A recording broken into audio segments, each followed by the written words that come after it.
Pembagian warisan pusaka tinggi di Minang diberikan ke ahli waris perempuan. Dah ada harta pusaka tinggi dibagi do. Nah, bagaimana hukum Islam tentang tidak ada harta pusaka tinggi dibagi? Jangan sabu ijo model itu difitnah awak de orang. Karena orang Minang sendiri banyak nan ndak tahu jo adainya. Nyo kecek harta pusaka tinggi dibagi dia geng ke pedusi.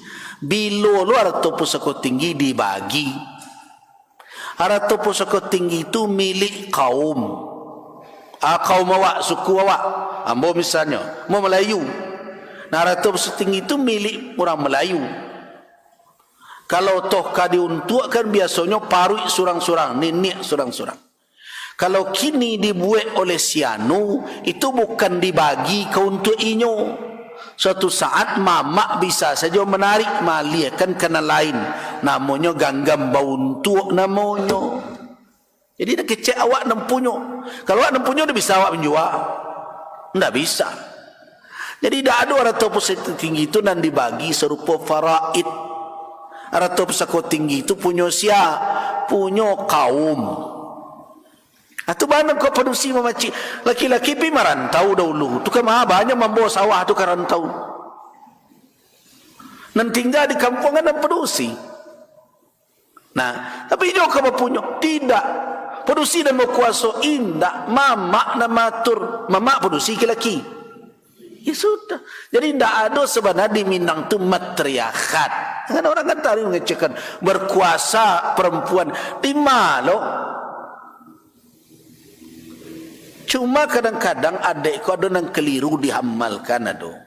Kalau dulu mamak ketika masih menjalankan tugas dan fungsinya, tibonya ke rumah gadang. Rumah gadang itu kan isi banyak keluarga ya.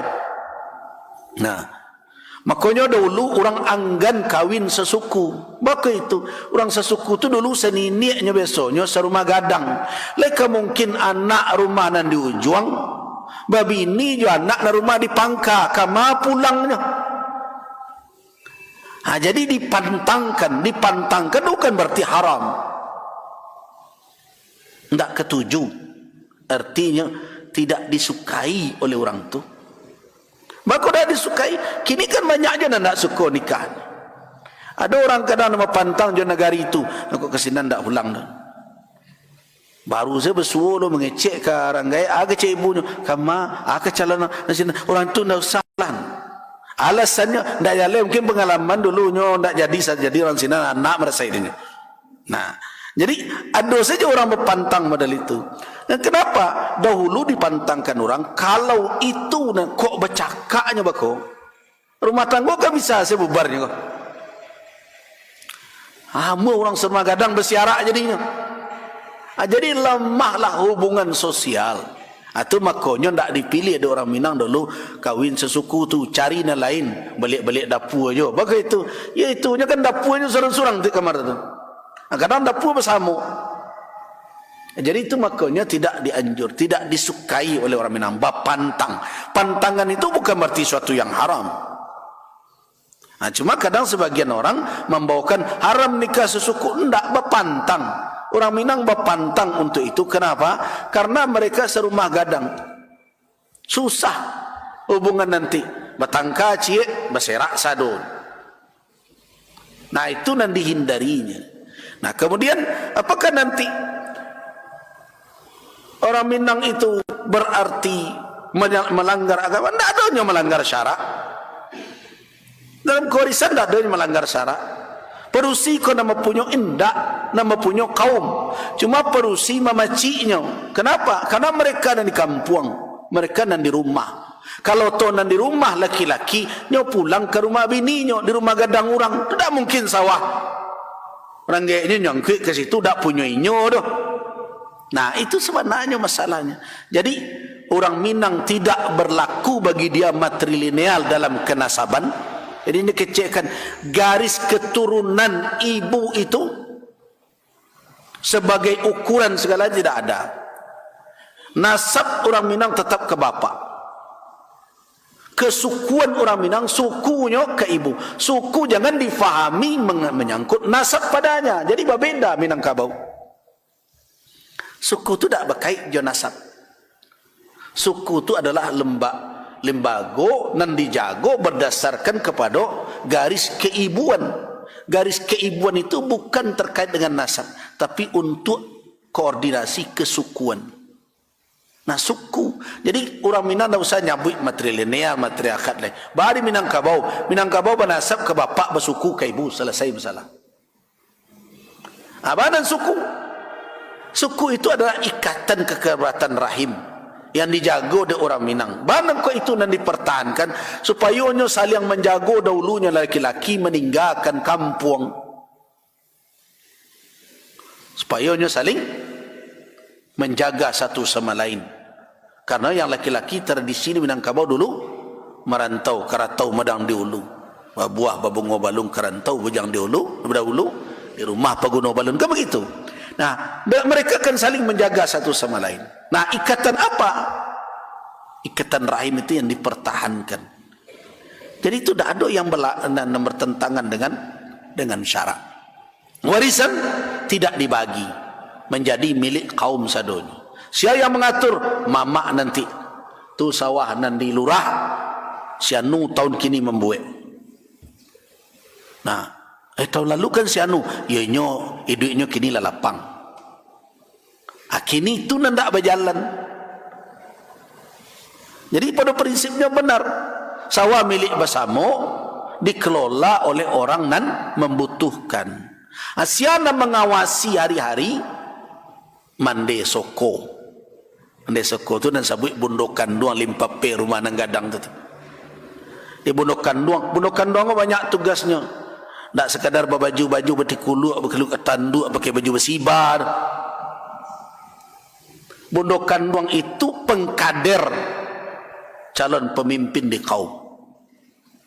Menjadi penasehat anak kemenakan cucu-cucunya di rumah gadang. Itu karajo bundokan doang tu.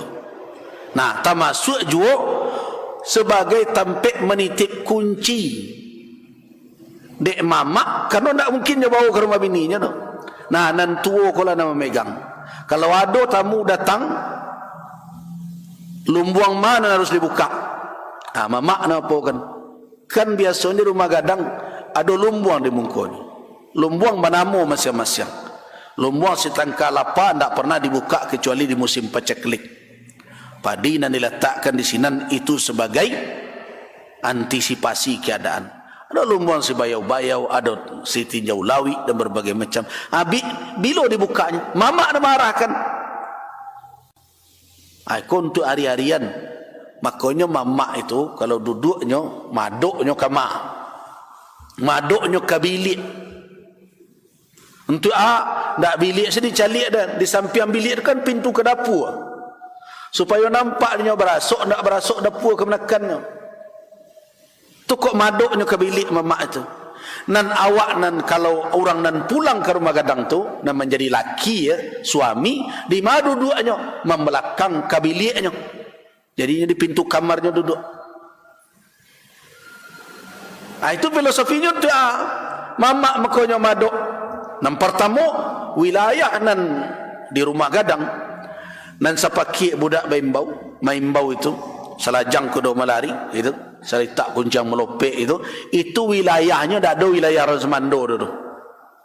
Orang Semando wilayah dalam kamar bini. Ko mamak nak berkuasa di situ. Nah, mamak akan mencalik ketika keluar kemenakan orang Semandonyo arifnya. Keluarga kemenakannya nan lain nan tidak berbagai macam. Hanya yang menentukan sawah dimudik untuk sianu, sawah dilurah sianu makai, ikut selama ikut lah membuat akini sawah dek ikut lah iduknya lah lumayan ahli ke sianu membuat le. Itu kerajaan mamak dulu. Nah kini itu hilang, jadi tak ada harta pusaka yang dibagi orang. Nah bahkan harta nan habis pun kan kecil orang ada orang nan punah. Dan punah itu ada babalahan, ada orang kabuli dan berbagai macam. Indak nan sejangka, ada nan seto, ada nan setampuk dan berbagai macam. Jadi jangan dikatakan bahwa harta pusaka tinggi dibagi.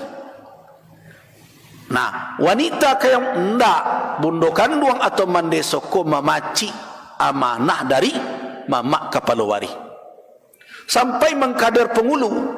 Kini bako dak jalan kaderisasi pengulu karena nan mande soko tadi dan tidak bergerak. Dahulu bundo kanduang itu kalau sekian banyak kemenakan di antara pakaian pengulu apa ada ibu-ibu tungke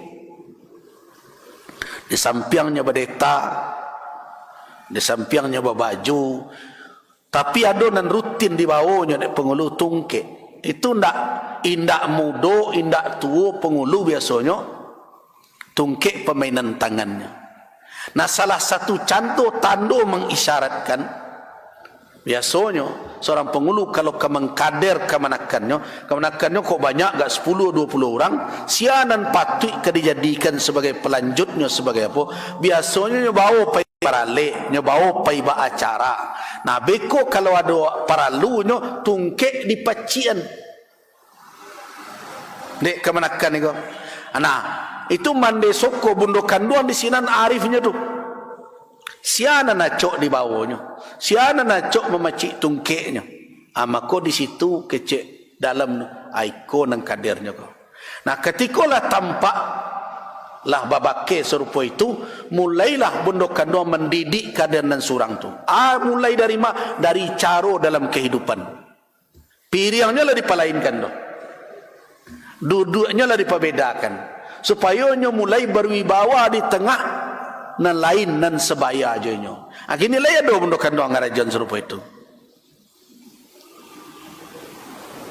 Bendokan doang ini kan abi dia foto-foto. Nah, kayak di kulit tanduk, kayak baju hitam lah. Tugas itu nanti kerajokan dia bendokan doang ni kau. Jadi bukan pemiliknya, tapi sebagai titipan amanah. Nah, makanya mempuro aluang bunian. Nya nama macikan itu. Sianan mau untukkan mamak kepala wari.